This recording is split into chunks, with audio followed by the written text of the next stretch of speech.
Welcome back to part 2 of our exploration of the lost legacy of Irwin Allen and his sci-fi and fantasy TV series that went unmade. Irwin Allen is best known today for his blockbuster 1970s disaster films and a trio of 60s sci-fi series on ABC TV, Voyage to the Bottom of the Sea, The Time Tunnel, and Land of the Giants. And of course on CBS, the most popular and influential of the 4 series, Lost in Space. So, after Lost in Space was a hit, Irwin got a deal with CBS to develop 3 more series. The first of which was Safari, which you'd think was pretty straightforward from these paintings. But when you look at the pitch book, this is what they are hunting. You will also notice that the pitch book is unfinished, just space holders for the copywriter to fill in. That's because before the idea was pitched to CBS, it was reworked as Strange Journeys, with the Safari guys back to being scientists, running down monsters and trying to save the world. This is a pattern we'll see over and over. The second was named Aladdin, where the artful dodger of Baghdad steals a magic lantern and escapes into the 20th century, where he helps folks in need with his wondrous lantern. There, the concept becomes a kind of genie-driven version of Highway to Heaven. Chuckles ensue. The third project actually made it to film. Sort of. The Man from the 25th Century. It's about Robert Prentice. I was born on the planet Earth. I was taken from that world as a child and teleported here to be trained for a mission of... Enough. The moment has come for you to return to Earth. Your mission to destroy the Earth Project Delphi is vital. Attack! A short presentation pilot was made in 1967, with the newly available James Darren as the lead. Now, here is a piece I really loved. This pre-production painting just says it all. And the look on the irritated and bored aliens is worth the price of admission. Just don't piss off dear leader. Your lifespan, Porter Energy, is terminated! If only the final product was any good. Welcome to Delphi, gentlemen. It's pretty cliched and paint by the numbers, but it did make creative and cheap use of back-projected paintings, which were matted behind the characters to give the whole thing scope. For a behind-the-scenes look, literally, check this out. One of the animated background plates showing the magic, a painting with holes cut into it for rear projection. You have betrayed us, Earthling. Then there was this forgotten concept, using James Darren again. Irwin and Darren got along like a tower on fire. He'll do one more job for Irwin. But as interesting as the concept looks, it didn't sell. In January 1968, Irwin had made a deal with NBC and sold them a series he called City Beneath the Sea. It was supposed to be a more adult series and a possible replacement for Star Trek. The series would be about the adventures of the inhabitants of man's first underwater city, Pacifica. Like The Man from the 25th Century, City was given the short pilot treatment as well. Emergency condition at the caisson of Project Mole. Subsurface lava pressure is breaking through. You can't control white-hot lava when it's busting through from the center of the Earth.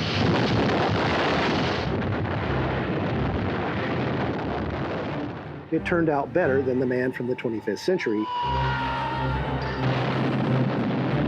so NBC bought it as a movie of the week / pilot. The TV movie aired in January 1971.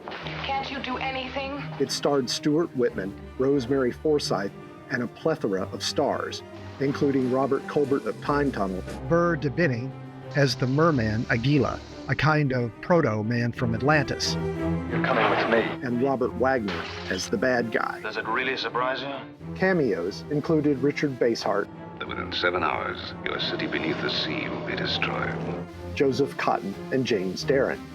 It's a fun film, You don't have to die because Pacific is going to be destroyed. very dated, but it does have the first time that nuclear missiles are used against an Earthbound asteroid in a film. And it's full of fun stuff from the Irwin Allen Sci-Fi Prop Warehouse. Now, there are a number of props and paintings from City Beneath the Sea that are in the hands of private collectors. The gallery has a few. One of the most common props from City are the Triton missiles. There were probably a couple of dozen, all made of wood. They often turn up in auction or private sales, and sometimes have a launch tower with them. Fun items for display. I think we should put this a little aquafoil here to really finish this thing off. Now, my buddy, Lars Liljeblad, built a base for me from a view we had from a Viewmaster. It was the only image we could find of the tower. He based his tower on this very tiny part of a Viewmaster image. Only later did I discover that I actually had a shot of one of the actual towers. I took at a convention in like 1981 in North Carolina. Now, this is the only hand prop that the gallery has from City Beneath the Sea. It is the laser welder. Now, this prop was originally from Land of the Giants and was used in 6 episodes of the 2nd season and was originally painted black. Some of the really interesting things about this prop, like many of the Irwin Allen props of the 60s, it's actually quite heavy and is made from metal pipes and wooden features like the handle and the back handle. And a recycled laser tip from Lost in Space. However, the tip was much sharper. You'll see in the Land of the Giants episode, Deadly Pond, It's burning too slow. It's hard steel. that it catches on fire. So the prop makers either sanded it down and made it a bit duller, or they replaced it completely. The cool red triangle power chamber is actually a cereal bowl, and it still works. The folks at the gallery also find it cool that it's represented as a futuristic ray gun in all the adverts and posters for the film. Now, this is one of the gallery's largest props. It is Lundgren's sub, also known as the cargo sub, from City Beneath the Sea. It was originally the Vulcan submarine from the 3rd season Voyage to the Bottom of the Sea episode, The Lost Bomb. Thrifty Mr. Allen reused a number of props, subs, miniatures from Voyage, including the mini sub, which was repainted as a Pacifica vessel and sold in auction just a couple of years ago to a lucky collector for a very good price. And it was not advertised in the auction catalog as being the actual mini sub from Voyage. So I think it kind of went under the radar. Then there is the infamous use of the Gemini 12 and Jupiter 2 models from Lost in Space, cut up with windows and used for background buildings in the opening scenes of City. Fortunately, the Gemini 12 from the original Lost in Space pilot has been restored. All these magnificent miniatures were just raw material to Irwin. So when it came to the Vulcan submarine, the thrifty Mr. Allen cut the middle section out of the submarine, squished it together, and made the conning tower up, and did a nice little paint job. It made it much more futuristic looking submarine and made it much easier to display since it lost about 1.5 feet of length. Now, all the lighting has been re-rigged. Originally, the front 2 lights were automobile tail lights. All the components have been kept and have been saved, but everything has been re-rigged with LEDs. There was a bubble maker inside this miniature that put bubbles out the back and bubbles up the side. What were originally vents for bubbles has been rigged as lighting for windows for passengers. You know, Aguila over here? Now, Lars Liljeblad does professional model work on a museum quality level and is a huge Irwin Allen fan. That's where we're at. He's done some really beautiful details, including a couple of towers from Pacifica, kind of a forced perspective thing, and an aquafoil. Now, an aquafoil is just a flying sub, and they used Voyage to the Bottom of the Sea stock footage of the flying sub in the film. But when you see the close-ups of the set, the aquafoil was actually supposed to be white with red trim, as opposed to the yellow flying sub with blue trim. The aquafoil originally was supposed to be a flying sub with some additional engine pods on the wings, as you can see in some of these early designs. Another nice piece we have from City Beneath the Sea is Paul Zaslepevich, or Paul Z as he was affectionately known, his original costume design for Admiral Matthew. Irwin hired Paul Z because he dressed up his sketches with slick graphics. Irwin saw Paul Z as a kindred showman. Paul worked for Irwin for 30 years. While it's not an exciting costume per se, Whitman is the star, and Irwin's note to make the costume white shows the hand of the master. The gallery's city collection is rounded out with a poster and complete set of French lobby cards. One showcasing the laser torch. We also have a printing block of the Al Hirschfeld-esque character art by Bob Ventavoha, whose work graced numerous promotions for TV and film throughout the 60s and 70s. The blocks were sent out to local newspapers across the country. Finally, 2 copies of the script, including a very early draft owned by the film's scribe John Meredith Lucas, who was a writer, director, and late second season showrunner for Star Trek. But after the pilot aired and only did so-so, it didn't sell. Turn our lights back on. Yes, sir. But it did find an afterlife, released theatrically overseas, sometimes under the title 1 Hour to Doomsday. It garnered good reviews and a tidy profit. After that, Irwin did what he always did, and looked ahead. He developed Buck Rogers for TV, didn't sell. Then a Lost in Space spinoff for Don and Judy. I'd love to see that, didn't sell. Then a sitcom with a robot. Tequila! Or the robot. It does not compute. Rodney the robot. I refuse to answer on the grounds that it might incriminate me. About an alien robot crash landing on Earth and befriending a scientist and his 2 sons. Didn't sell. Irwin's final 1960s development was a paranormal series created with Joseph Stefano of The Outer Limits, and was to be called The Sixth Sense. No relation to the Gary Collins show a couple of years later. But who knows? All together now.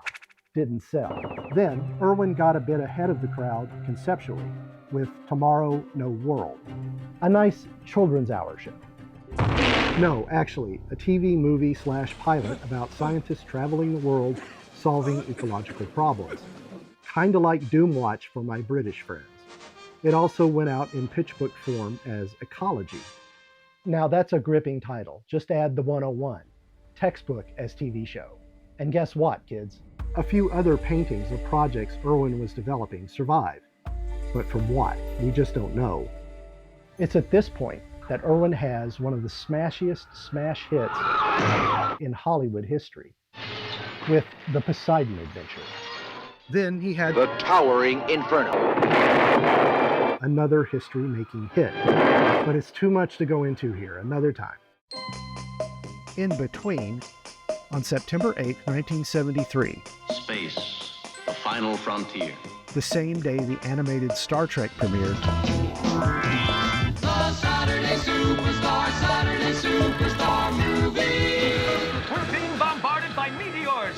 aired the pilot for an animated Lost in Space series. Faster! It was a very different concept. Hanna-Barbera produced the feature-length cartoon in Australia. Only Dr. Smith is fully retained from the original series, and the only character voiced by the original actor, Jonathan Harris. I assure you, the situation here will be in excellent hands. Oh, save me!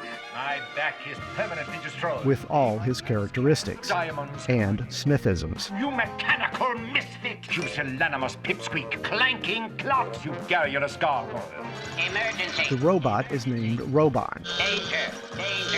and there are only 2 Robinsons. Robot, can you figure out this flying platform? Craig, the pilot and leader, All right, Dr. Smith. and his younger brother Link, an obvious stand-in for Will. Danger Link Robinson. No. Wowee! The sole female and Judy stand-in is geologist Dina Carmichael. There's a green chariot Soon as I check the power pods, we'll be on our way. and a rocket-shaped Jupiter 2, but it's hampered by a weak script and poor animation. Clearly, it didn't sell. Thank God. Right down the alley. But there is one other little detail about this misfire often overlooked by fans. Its writer, Fred Freiberger, the now infamous producer of Star Trek's 3rd season. as well as Space 1999 and The $6 Million Man's final seasons. Honestly, I'm not a fan of bashing Fred Freiberger. I think he brought some positive things to all these shows under fraught conditions. But there is little positive about this cartoon. Also pushed aside by Inferno was a TV version of Mark Twain's A Connecticut Yankee in King Arthur's Court, where time-traveling handyman Hank Morgan would use his 20th century knowledge to help out the denizens of Camelot. The ABC project never made it past the scripting stage. Somewhere in there, Irwin still had time to come up with a remake of his personal favorite TV show, The Time Tunnel. I remember seeing The Time Travelers when it aired, and I so wanted it to go to series. Technically, The Time Travelers was a low-lit time tunnel. Has anybody ever done this before? With two male heroes, a man of action played by Tom Halleck. Have they? And a doctor played by Sam Groom. It's the comet. We're locked in on it. It's coming right in on us. Jerry! Who graced 5 episodes of The Time Tunnel as Technician Jerry. It also starred a young Trish Stewart. And of course, it is quite improper for a single lady to be nursing in a hospital where she might meet other sorts of men, even doctors. She went on to one of the more delightful sci-fi series of the 70s. I want to build a spaceship, go to the moon, salvage all the junkets up there, bring it back, sell it. Andy Griffith's Salvage One. How you got your immunity. That's one of the things we came here to find out. The heroes were sent into the past of the Great Chicago Fire. This is Illyria Barnes on fire! To retrieve a vaccine desperately needed in the present. It also revealed a very strange time travel device. Much more Twilight Zone than Time Tunnel. Not a surprise, really, as the story is supposedly one of the last things Rod Serling wrote, a detail Irwin publicized a lot at the time.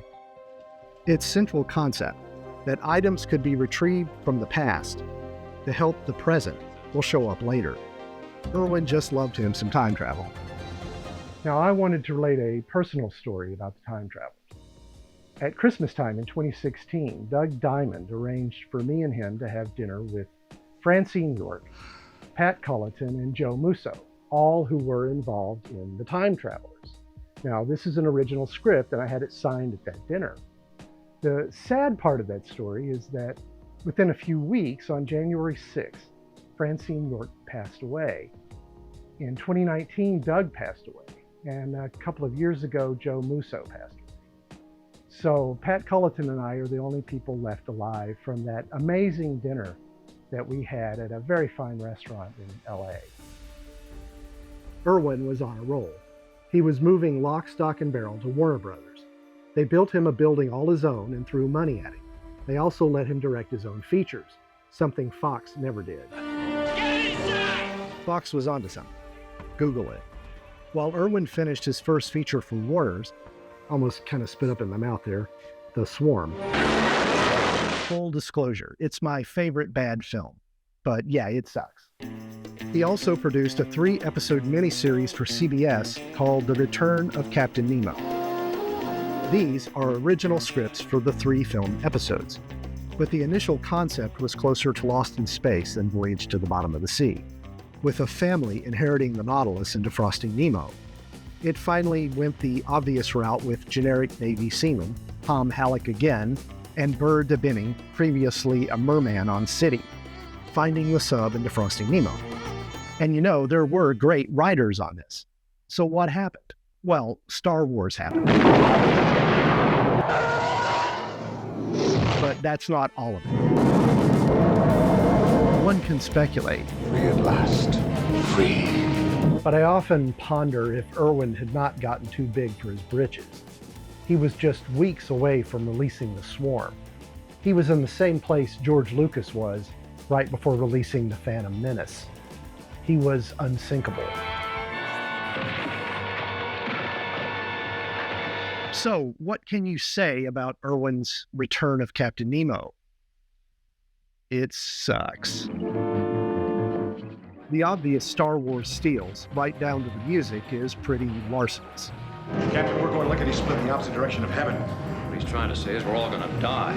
And it doesn't know if it wants to be serious or satirical. Good dog. Nice dog. And they did this, the bastards. It was reported that the 8-foot sea view from Voyage, this one and this one, was cut up for the Nautilus. Nope, it was cut up for the Raven, the bad guy's sub. Only the head of the sea view still exists. It wasn't even used. They used a damn Mattel Space 1999 Eagle toy, and it all looks like it's filmed in a sewer. Ah! Oh well. As a side note, the gallery almost owned the 9-foot Nautilus miniature. It's the hero miniature, nearly 9 feet long, but this big boy is only used for the close-ups of the laser cannon. A dinky 2-foot version was used for all the other scenes. Why? Because the wet for dry sets were too small and the 9-footer too big to rig outside the water. Yeah, and we're actually not too sad about it. But if you have the room and inclination, the 9-footer will probably pop up again sometime soon. Anyway, Nemo was the last sci-fi television series Irwin ever produced, but not for trying. There was The Hunters, about an alien safari come to Earth to hunt humans. Nope. Then there's No Limits, about a couple of scientists having adventures in the air, under the sea, and in outer space. Kinda covers it all. Twice more, in vain, Irwin tried to get a new version of the time tunnel launched.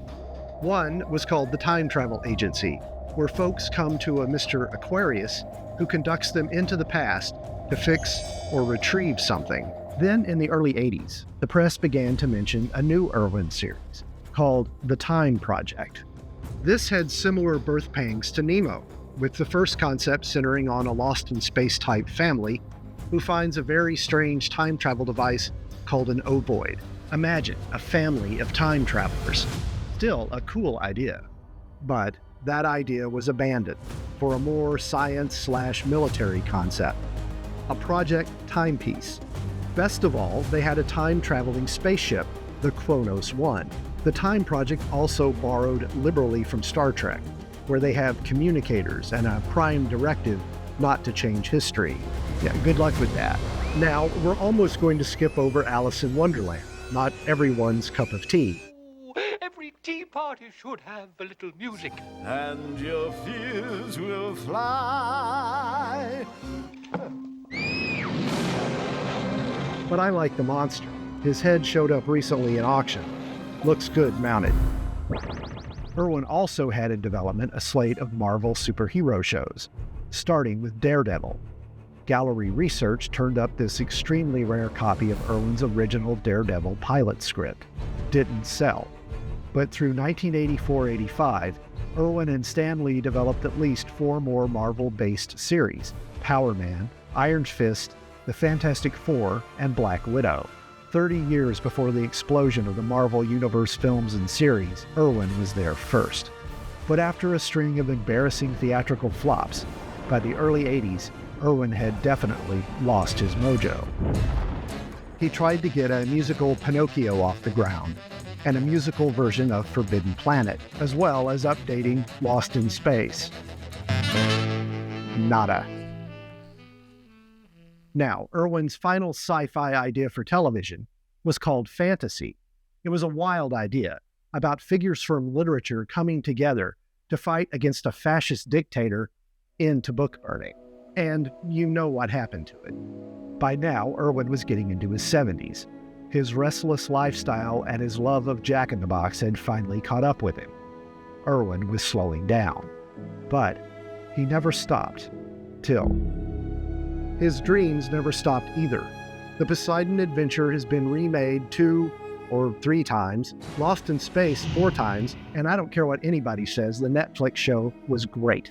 Time Tunnel has been remade once, and now Legendary Productions has Akiva Goldsman developing a slate of interrelated series, an Irwin Allen universe where Time Tunnel, Land of the Giants, and Voyage to the Bottom of the Sea exist together. Hope it flies. Thank you, Irwin, and thank you for stopping by the Prop Gallery.